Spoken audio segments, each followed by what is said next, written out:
Bonsoir et bienvenue dans le 7-8 sur TV78, une émission depuis les universités des mairies de l'Ouest parisien. Nous sommes le mercredi 11 octobre, voici les titres. C'est le rendez-vous des collectivités des Yvelines et des Hauts-de-Seine. Les universités des mairies de l'Ouest parisien se tenaient aujourd'hui aux Pyramides du Port-Marly. Près de 2000 participants, parmi lesquels de nombreux maires qui ont pu échanger et s'informer sur des thématiques qui concernent les élus au quotidien. Retour dans cette édition. Zoom sur cette innovation présente sur le territoire de Saint-Quentin en Yvelines. Roads est le plus grand simulateur de conduite immersive au monde et se trouve au Technocentre à Guyancourt, au sein d'un nouveau bâtiment de 2300 mètres carrés. Le groupe Renault l'a inauguré il y a quelques jours. Il est inscrit au patrimoine mondial de l'UNESCO. Le vin est à l'honneur en ce moment dans les Yvelines. Jusqu'au 22 octobre, les caves de Galie à Saint-Cyr-l'École célèbrent la fête des vendanges. Du côté du musée Lambinet à Versailles, une visite thématique est proposée avec des dégustations de grands crus français. Et puis l'invité du 7-8 en deuxième partie d'émission, retour aux universités des mairies de l'Ouest parisien où une thématique était dans toutes les têtes, celle des Jeux Olympiques et Paralympiques de Paris 2024, et J-289 jours avant l'événement. Alors que les Yvelines s'apprêtent à recevoir plusieurs épreuves, comment se prépare ce rendez-vous mondial? Nous recevrons Olivier Delafère, conseiller départemental délégué au sport et aux Jeux Olympiques et Paralympiques dans cette édition. Et il y a plusieurs invités avec moi autour de moi sur ce plateau qui est installé ici au cœur des Pyramides du Port-Marly. Il y a notamment aussi un journaliste de la rédaction de TV78, Michael Elmidoro, bonjour. Bonjour. Et bonsoir même puisqu'il est à 18h actuellement. On va parler avec vous notamment dans quelques instants des informations du jour à retenir. Alors il n'y a pas que l'université et les universités des mairies de l'Est parisien, il y a aussi d'autres choses à retenir dans l'actualité. Vous allez nous parler de quoi dans quelques instants? On parlera notamment de Philippe Guiguen, maire d'Éclé-sous-Bois, qui a saisi dans un courrier le président de la République, une lettre qu'on verra dans quelques instants. Et je vais présenter les autres personnes qui sont autour de moi en plateau tout de suite dans le 7-8.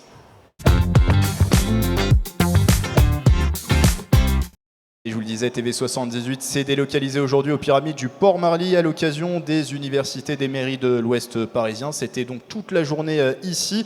Un rendez-vous consacré aux collectivités des Yvelines et des Hauts-de-Seine. TV78 vous a proposé tout au long de la journée des émissions thématiques sur ce qu'est le rôle de maire, d'élu aujourd'hui. Des interviews aussi avec les personnalités politiques qui étaient présentes sur place. Sur notre plateau se sont succédés par exemple Pierre Bédier, le président du conseil départemental des Yvelines, Valérie Pécresse, la présidente de la région Île-de-France, ou encore Yaël Braun-Pivet, présidente de l'Assemblée nationale. Vous pouvez d'ores et déjà revoir ces émissions sur notre compte YouTube.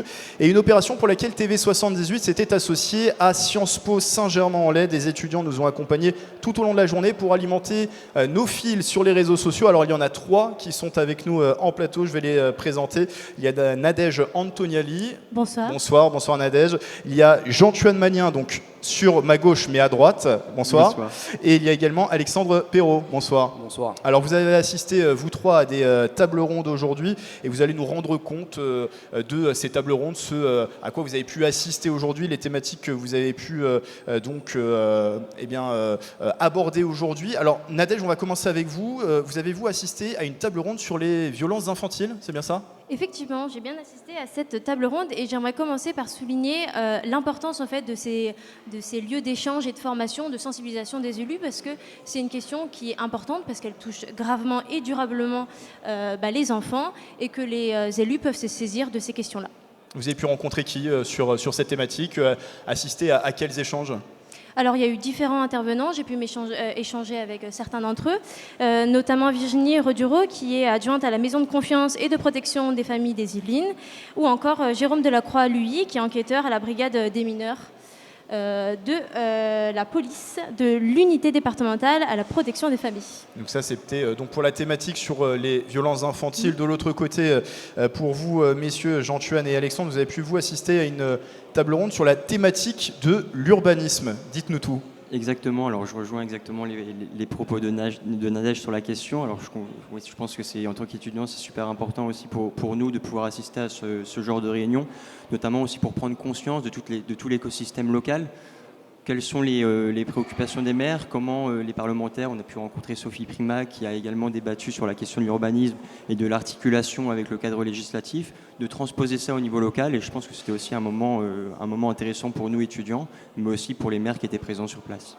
Qu'est-ce que vous avez retenu, vous, de ces échanges ? Ce que j'ai retenu, c'est que c'est un moment important dans le sens où l'urbanisme, en tout cas en Ile-de-France, dans ce moment important de révision du schéma directeur environnemental, pose beaucoup de questions. C'est un sujet très complexe et ça a été un vrai moment d'échange et de compréhension pour toutes et tous présents. Et Jean-Tuel le disait, vous avez pu interviewer Sophie Primas, qui est sénatrice des Yvelines. On va l'écouter tout de suite. Notre rôle de sénateur, c'est à la fois de faire la loi, mais de s'inspirer pour faire la loi de ce qui se passe dans nos territoires. Donc 348 sénateurs de l'ensemble de la France qui couvrent la diversité de nos territoires. Donc nous avons une diversité qui en fait nous permet, en tout cas on le souhaite, d'avoir une législation qui tient compte de la diversité de la France. Évidemment, mon rôle il est d'être en lien avec l'ensemble des communes, l'ensemble des structures territoriales et de comprendre en fait les difficultés que rencontrent les élus, à la fois dans l'application de la loi, mais aussi des différentes problématiques qui s'offrent à eux et parfois des injonctions contradictoires de l'État. Alors, je précise d'ailleurs que même si on a rajouté le petit bandeau avec le nom et prénom de Sophie Primas, vous avez aussi réalisé le montage de cette interview. Racontez-nous qu'est-ce que vous allez retenir de cette journée, au-delà des thématiques que vous avez pu aborder, le fait de se glisser dans la peau d'un journaliste territorial, on va dire, aujourd'hui. Qu'est-ce que ça vous a fait, Nadège ? C'était très intense comme journée et très intéressant parce que il y avait une multitude de sujets qui étaient abordés et ça recoupe, comme Jean-Tuel l'a dit tout à l'heure, toutes les thématiques qui sont touchées par les maires, les élus des Yvelines et des Hauts-de-France et des Hauts-de-Seine, pardon. Des Hauts-de-Seine. Et du coup, c'était très intéressant de passer du côté journaliste, c'est-à-dire poser les questions, voir comment ils réagissent, être dans cette dynamique-là de questions-réponses. Ça va, c'était pas trop difficile d'appréhender très rapidement le montage, l'interview, Jean-Tuel ? Pour le montage, je laisserai la parole à Alexandre qui a réalisé intégralement les montages que vous venez de voir. Non, je pense que c'était aussi une façon de voir les choses différemment, de passer derrière la caméra pour une fois, de pas simplement être derrière son écran et véritablement de prendre conscience de ce que c'est que le travail de journaliste. Et pour le coup, c'est pas uniquement ce qu'on peut voir à travers un écran, c'est tout le travail de préparation, de montage derrière. Et puis aussi de sollicitation des élus, parce que c'est vrai qu'aujourd'hui, on a la chance qu'ils soient accessibles, on peut leur poser des questions. Et voilà, il faut aussi trouver les bonnes choses à dire. Et je pense que c'était aussi d'une intensité qui était assez intéressante pour les étudiants. Alexandre, pour terminer ? Ouais, en un mot, c'est la polyvalence. Peut-être un deuxième mot, la réactivité qui fonde le travail qu'on a eu à faire aujourd'hui. Et c'est peut-être pour ça qu'on s'est attiré la sympathie de nombreux élus, parce qu'ils retrouvaient peut-être en nous cette volonté d'accompagner à la fois les sujets, de comprendre les volontés des élus et voilà, d'avoir cette adaptation au quotidien. Bravo à vous, Alexandre, Jean-Tuel et Nadège. Merci d'avoir participé avec nous. Vous le confirmez, près d'une trentaine d'étudiants qui ont participé avec nous de Sciences Po Saint-Germain ? Oui, tout à fait, une trentaine d'étudiants. Et je tiens à dire, je me suis un peu baladé au niveau des stands et je vous ai vu un peu courir un peu de partout. Un grand bravo à vous tous, parce que c'était pas facile d'aborder les personnes sur les stands et également d'aller voir les tables rondes. Donc Sciences Po Saint-Germain-en-Laye, je le rappelle, qui était partenaire de TV78 pour cette journée aux universités des mairies de l'Ouest parisien. On va faire à présent le point dans le 7-8 sur le reste des actualités du jour à retenir dans les Yvelines.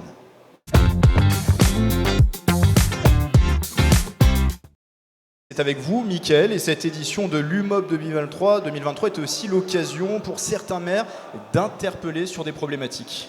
Ce mardi 10 octobre, Philippe Guiguen, maire des Clés-sous-Bois, a saisi dans un courrier le président de la République.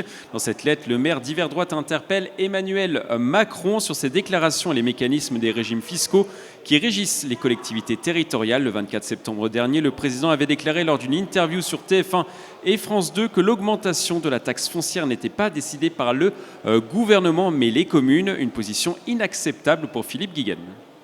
Dans ce communiqué, il y a notre réprobation par rapport à ces propos. Il y a un constat sur la situation actuelle. Aujourd'hui, nous n'avons plus d'autonomie financière dans les communes, alors qu'en fait, c'est l'un des articles 72 de la Constitution. Aujourd'hui, nous sommes face à uniquement une recette fiscale qui est contribuée par les propriétaires, ce qui est pour nous totalement inéquitable, puisque si je prends l'exemple de ma commune des Clés-sous-Bois, et c'est à peu près le même exemple dans d'autres communes, j'ai à peu près 65% de la population qui paye l'impôt, alors que c'est 100% et heureusement de la population qui bénéficie des services publics. Le maire des Clés-sous-Bois ainsi que les 11 autres édiles de Saint-Quentin-en-Yvelines ont profité de l'IMOP pour engager des discussions. Philippe Guiguen les invite maintenant à engager avec l'État une réforme des mécanismes financiers. Toujours aux universités des mairies, une remise des trophées à laquelle nous avons assisté ce matin. Celle du prix interdépartemental de l'innovation urbaine ce matin. Pour cette 5e édition, les lauréats ont été distingués pour les projets urbains innovants des villes dans 4 catégories, parmi elles l'innovation architecturale et paysagère ou encore l'innovation écologique. Dans cette catégorie, l'agglomération de Saint-Quentin-en-Yvelines et la ville de Voisins-le-Bretonneux ont été récompensés pour le projet de l'écoquartier du Parc du Lac, également connu comme ZAC de la Remise. C'est la récompense d'un travail de longue haleine et puis ça marque aussi la reconnaissance du soin qu'on a apporté à ce quartier pour qu'il soit un vrai écoquartier, donc avec beaucoup d'espaces verts, avec beaucoup d'arbres, avec des qualités environnementales importantes, avec une crèche qui va être chauffée à la géothermie par exemple, mais également des appartements chauffés avec le système Carnot, avec des qualités d'isolation des bâtiments pour que les habitants n'aient pas une note d'électricité ou de gaz trop importante. D'autres communes yvelinoises se sont distinguées. Achères, Aubergenville, Saint-Germain-en-Laye ou encore Bailly faisaient partie des lauréats de cette édition pour leur projet.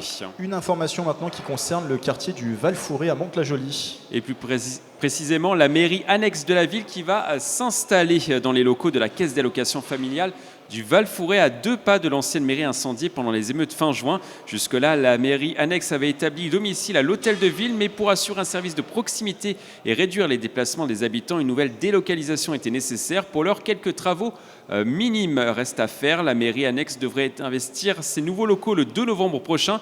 Quant à la CAF, elle investira de nouveaux locaux à 800 mètres de là, rue Gutenberg. Le public sera accueilli dès le 24 octobre. On termine avec un rendez-vous à ne pas manquer demain jeudi à Versailles.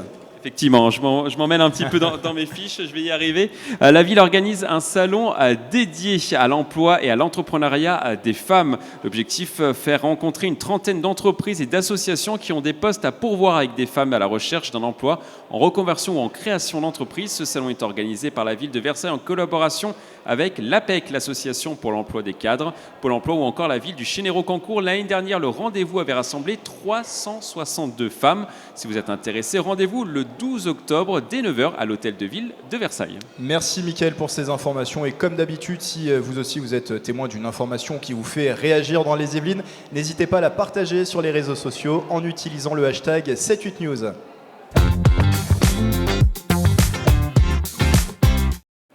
Direction Saint-Quentin-en-Yvelines, le groupe Renault nous a ouvert ses portes il y a quelques jours pour l'inauguration de son nouveau bâtiment au Technocentre à Guyancourt. Ce site abrite désormais le plus grand simulateur de conduite immersif au monde, Roads. Le numérique apporte aux géants de l'automobile une réduction du temps et aussi sur le coût de développement. Le reportage de vous, Mickaël Elmidro.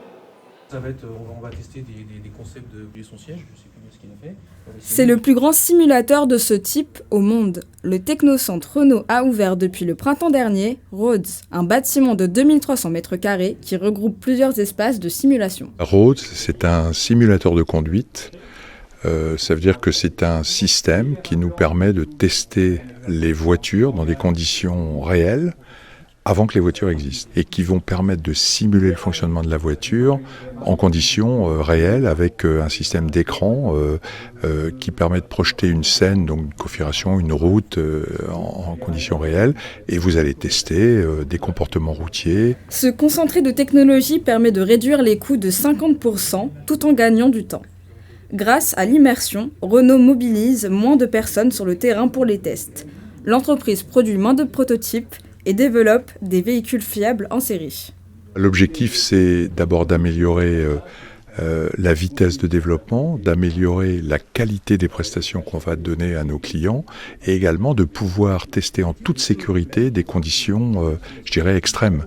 Par exemple, vous pouvez simuler le même jour des conditions avec une forte adhérence quand il fait beau et une condition avec de la neige sur la route et régler votre comportement ou votre géométrie de train, par exemple. 70 personnes travaillent dans ce nouveau bâtiment. Des pièces sont déjà testées sur ce site pour les prochains véhicules de la marque. Le premier véhicule 100% road devrait être quant à lui commercialisé en 2025. La technologie se met aussi au service de l'autonomie. Maria Letao est non-voyante. Elle est atteinte d'une rétinite pigmentaire depuis l'âge de 16 ans. Et grâce à un boîtier et une canne à détection d'obstacles, son déficit sensoriel est plus simple à vivre au quotidien. Cette habitante de Guyancourt nous a reçus chez elle. Julien Leroy. Expérience, dira-t-il plus tard, entre facétie estudiantine, humoureux, bobilla-pointesque. Les progrès numériques pour plus d'accessibilité. Maria Letao, 59 ans, est originaire de Guyancourt. Non-voyante, cette femme a développé un grand intérêt pour les nouvelles technologies au service du handicap. Détecteurs de couleurs, machines à lire ou thermomètres vocalisés. Au total, près d'une dizaine d'outils lui facilitent la vie au quotidien et permettent de limiter l'utilisation du braille. Et c'est de mieux en mieux. Parce qu'avant, on avait des appareils qui lisaient, mais ça faisait vraiment robotique. Que là, on dirait presque une voix humaine qui parle. Ce boîtier électronique fixé sur une canne classique se connecte en Bluetooth au smartphone. Il délivre des informations sonores dans son casque à conduction osseuse. C'est que ça nous détecte tous les obstacles et ça nous évite de foncer dedans avec la canne, que la canne les touche. Maria est quelqu'un de très curieuse et qui a envie en fait de découvrir les choses. Donc c'est vrai que à ce niveau-là, les nouvelles technologies en fait lui permet d'être le plus autonome possible. Atteinte d'une rétinite pigmentaire, la quinquagénaire a commencé à perdre la vue dès l'âge de 16 ans. Les innovations numériques l'aident à mieux vivre son handicap, mais ne remplacent pas son animal, Jaïka. Bon, c'est bien la canne, pour ceux qui ne veulent pas de chien, c'est très bien. Mais le même trajet qu'on va faire avec la canne en 20 minutes, avec le chien, on peut le faire en 5-10 minutes. Parce que la canne, on doit chercher la porte, on doit chercher les passages piétons, on doit chercher tout ça que le chien. On lui demande et elle nous y emmène direct. À l'avenir, Maria aimerait acquérir des lunettes à intelligence artificielle pour notamment reconnaître les visages et lire les panneaux de signalisation. Un appareil novateur, mais son coût de plusieurs milliers d'euros est pour le moment un frein pour cette technophile. La suite de l'actualité des Yvelines dans un instant. On va révolutionner quelque peu le programme du 7-8 et passer tout de suite à notre partie invitée.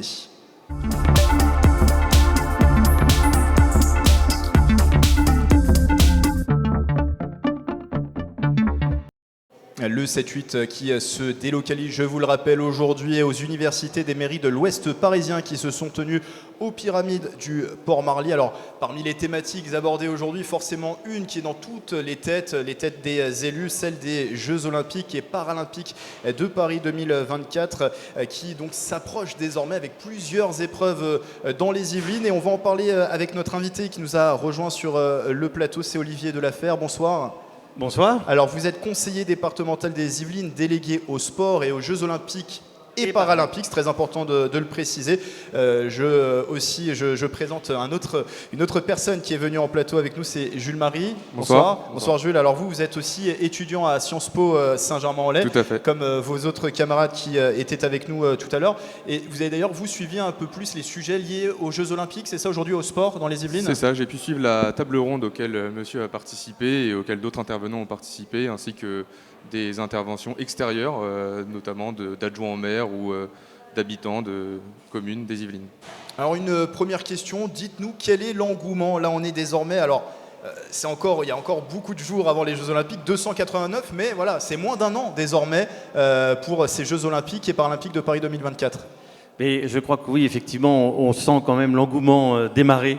On a eu un fabuleux événement il n'y a pas plus tard qu'une quinzaine de jours sur la colline d'Élancourt, à Saint-Quentin-en-Yvelines, avec l'inauguration de la colline d'Élancourt.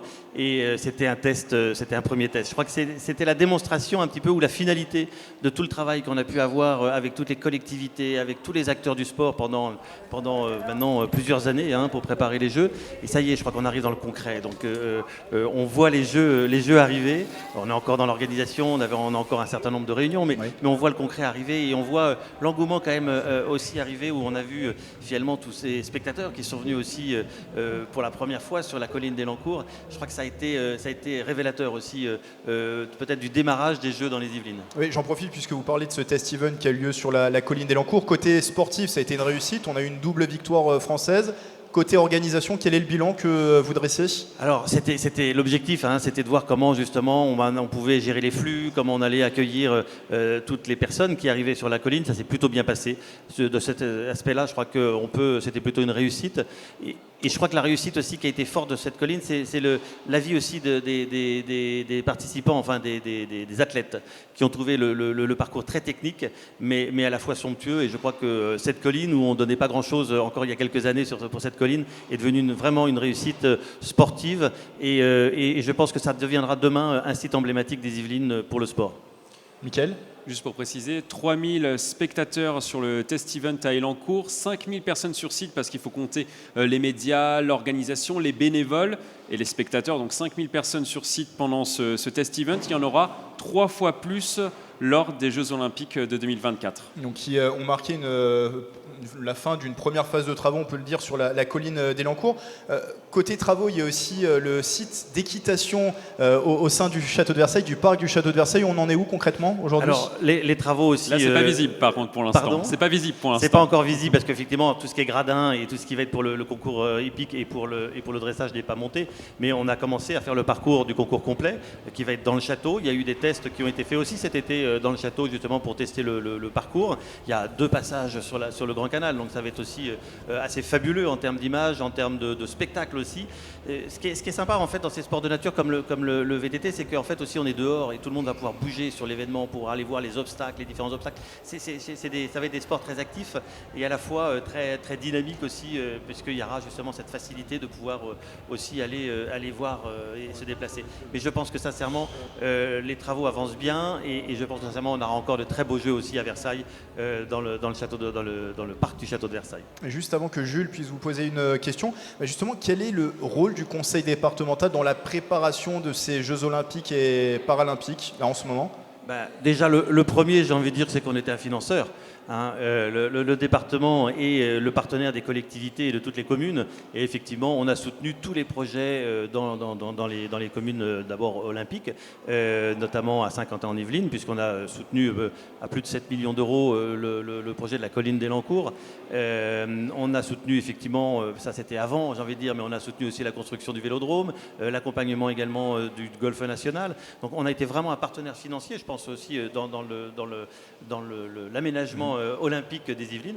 Et puis après, encore un peu plus avec les centres de préparation aux Jeux, où on a eu des politiques justement pour aider les communes à améliorer, rendre accessibles les sites sportifs de leur commune. Et puis, j'ai envie de dire, aujourd'hui, on va travailler pour faire que demain, les Jeux nous servent à quelque chose. Oui. Et qu'on a un héritage. Il y a un héritage derrière, voilà. C'est ça? Et je pense que le premier héritage qu'on aura, c'est de pouvoir avoir amené tous les Yvelinois à aller faire du sport, parce qu'on aura des sites, parce qu'on a amélioré les sites, et puis aussi parce qu'on a voulu, avec nos 15 ambassadeurs qu'on a nommés aussi dans le département pour aller promouvoir le sport, je pense qu'on a aussi cette envie aussi de pouvoir aller dire aux Français et d'abord aux Yvelinois, eh bien écoutez, voilà, on a des sportifs, on a des champions, et bien ceux-là, on va mettre les moyens pour les aider, pour que demain aussi ils nous ramènent des médailles. Parce que je crois que c'est bien aussi de mettre de l'argent dans les sites olympiques, et dans l'investissement, mais c'est bien aussi, ça sera bien aussi demain si on ramène des médailles pour les Yvelinois, pour ravir aussi nos Yvelinois. Et c'est important quand même de maintenir cet investissement, cet engagement, malgré le contexte contraint, inflation, baisse des dotations également?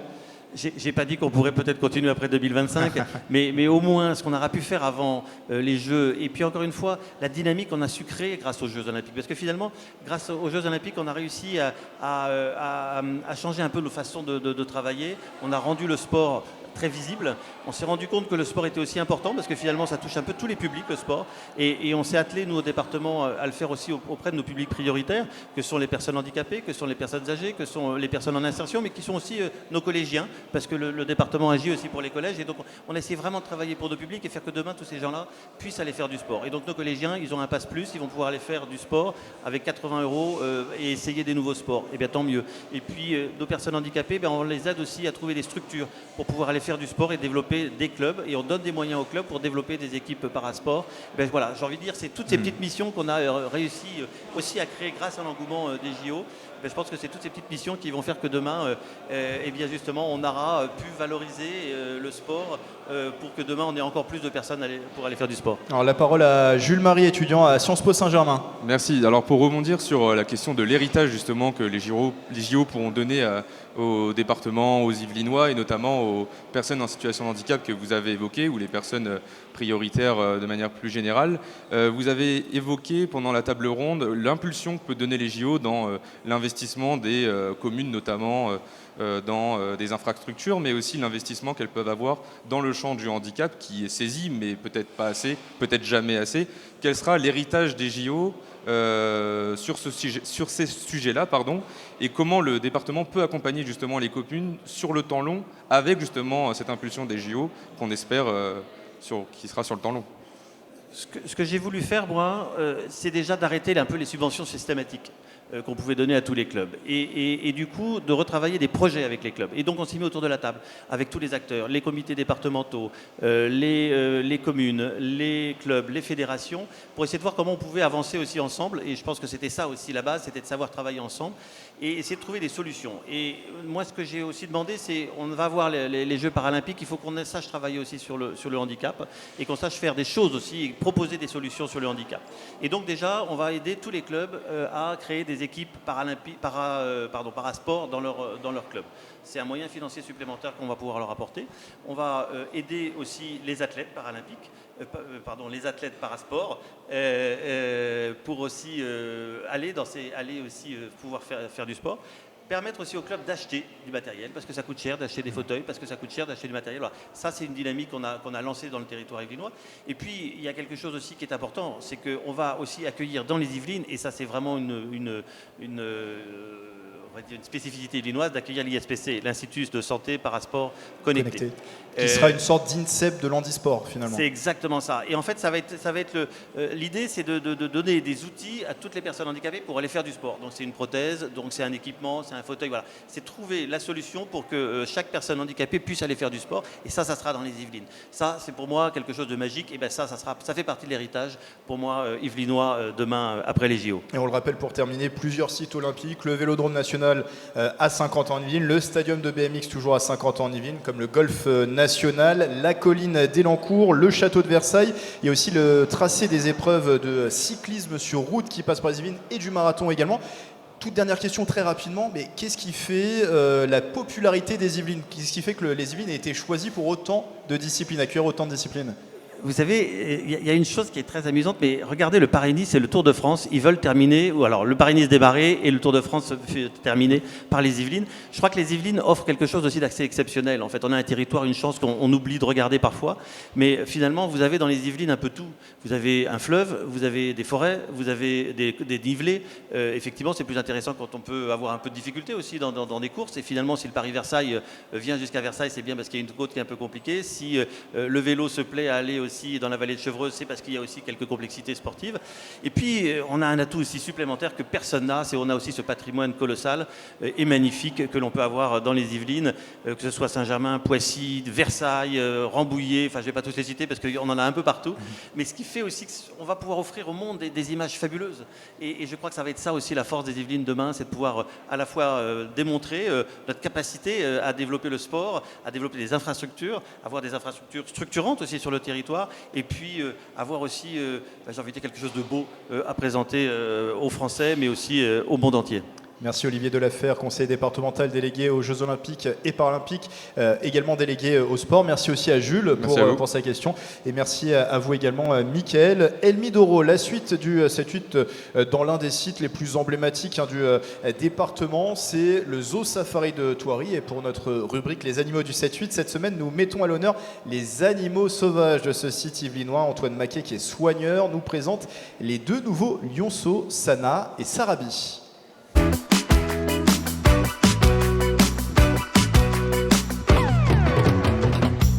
Bonjour, je m'appelle Antoine Maquet, je suis soigneur animalier ici à Thoiry depuis 7 ans maintenant et je suis là aujourd'hui pour vous présenter les dernières naissances de lions, de lionceaux, plus précisément du coup 2 petites femelles qui s'appellent Sana et Sarabi.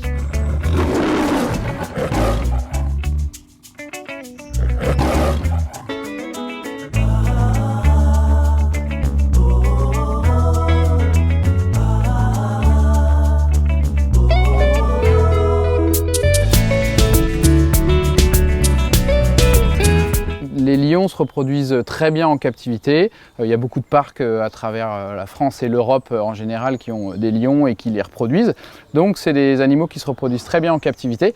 Mais c'est toujours une bonne nouvelle d'avoir des naissances dans un parc zoologique, parce qu'il faut bien comprendre qu'aujourd'hui les parcs zoologiques vont travailler ensemble, main dans la main, en France, en Europe, même à travers le monde, pour justement participer à la conservation, à la préservation des espèces menacées. Et le lion d'Afrique, celui qui nous concerne aujourd'hui, il est classé vulnérable sur la liste rouge de l'IUCN, donc c'est une position qui n'est vraiment pas confortable pour lui.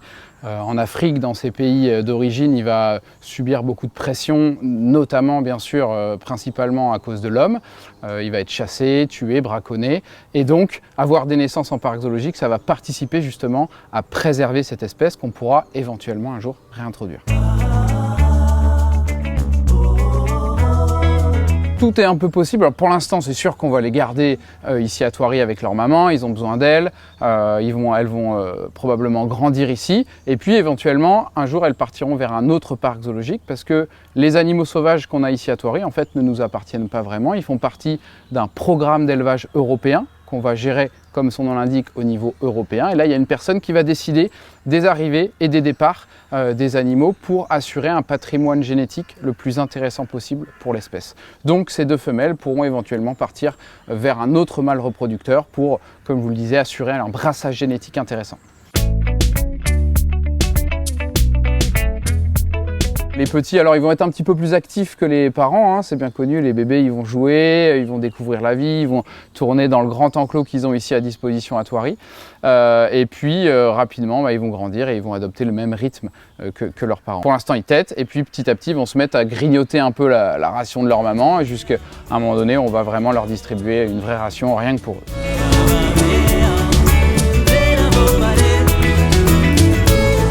Voilà, je vous ai présenté les deux dernières naissances ici à Thoiry, les deux petites lionnes Sana et Sarabi. N'hésitez pas à venir les voir et les observer ici chez nous.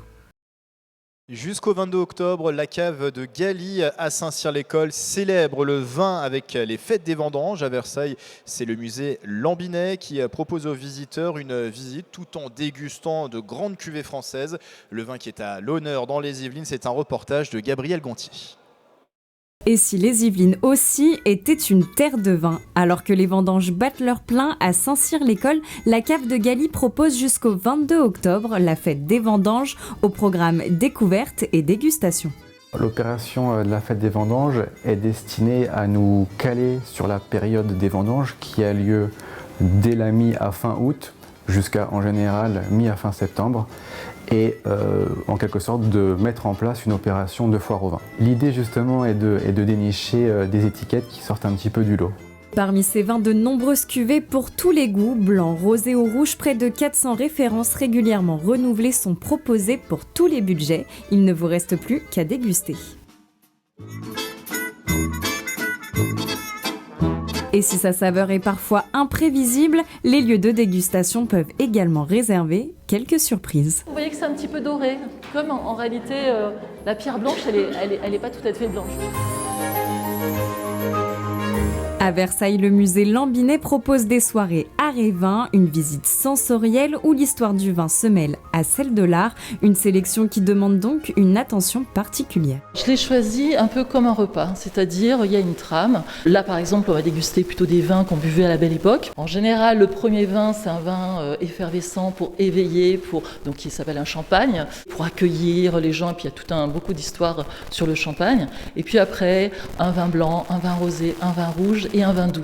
Et pour mettre l'essence à l'épreuve tout au long de la visite, les vins sont cachés pour laisser libre cours à l'imagination et au palais des visiteurs. Donc là, en fait, je vais vous servir et hop, vous rentrerez dans l'espace suivant.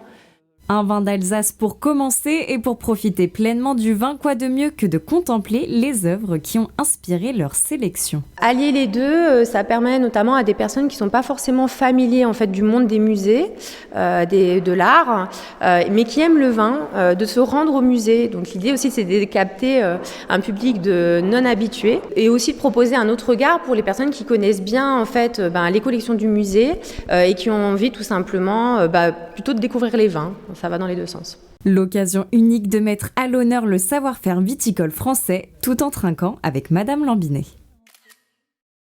Et on rappelle bien sûr que l'alcool est à consommer avec modération. Juste avant de vous laisser, on va regarder les prévisions météo de demain.